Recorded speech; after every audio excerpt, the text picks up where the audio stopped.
دنیا میں ایک خاندان ہے جو صاف اور ستھرا خاندان ہے، جس کے نہ پہلے نہ پیچھے کوئی بھی کافر و مشرک نہیں، کوئی بھی کافر و مشرک نہیں۔ وہ خاندان ہے خاندان رسالت، میرے آقا نبی کریم صلی اللہ علیہ وسلم کا خاندان۔ اس کا میں بس ایک شعر میں عرض کر دیتا ہوں آپ کو۔ عارف میں کہتے ہیں کہ سیدو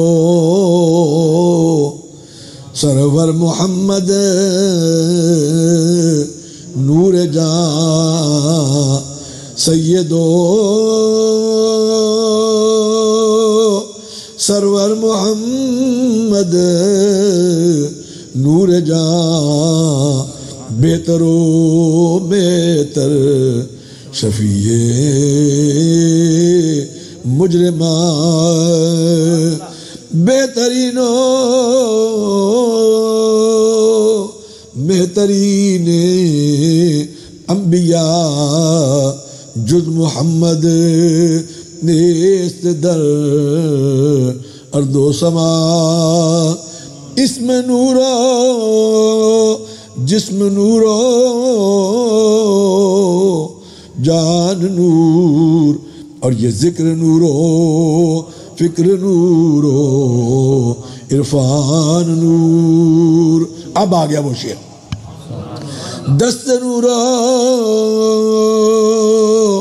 پائے نورو قد نور، اور اب نورو ام نورو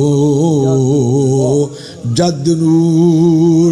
آخر میں کہتے ہیں کہ آپ پیارے آقا، آپ کے ہاتھ مبارکہ بھی نور اللہ نور، آپ کے پاؤں مبارکہ بھی نور اللہ نور، آپ کا تمام قد نور اللہ نور، اور اے پیارے آقا آپ کے والد گرامی بھی نور اللہ نور، آپ کی والدہ محترمہ بھی نور اللہ نور، اور آپ کی تمام جد جو ہے، آپ سے لے کے حضرت آدم علیہ السلام تک کوئی بھی کافر و مشرک نہیں، سارے نور اللہ نور، سارے۔ اور اگلا مسئلہ اعلیٰ حضرت نے حل کر دیا ہے، یہ اعلیٰ حضرت کرنے والے ہیں، اعلیٰ حضرت کا عقیدہ دیکھیں، اس کو اپنائیں تو یہ بات ہی نہ ہو۔ اگلا مسئلہ اعلیٰ حضرت نے کر دیا۔ اعلیٰ حضرت کہتے ہیں کہ تیری نسل پاک میں ہے بچہ بچہ نور کا، آقا تیری نسل پاک میں ہے بچہ بچہ نور کا، تو ہے عین نور تیرا سب گھرانہ نور کا۔ وآخر دعوانا الحمدللہ رب العالمین۔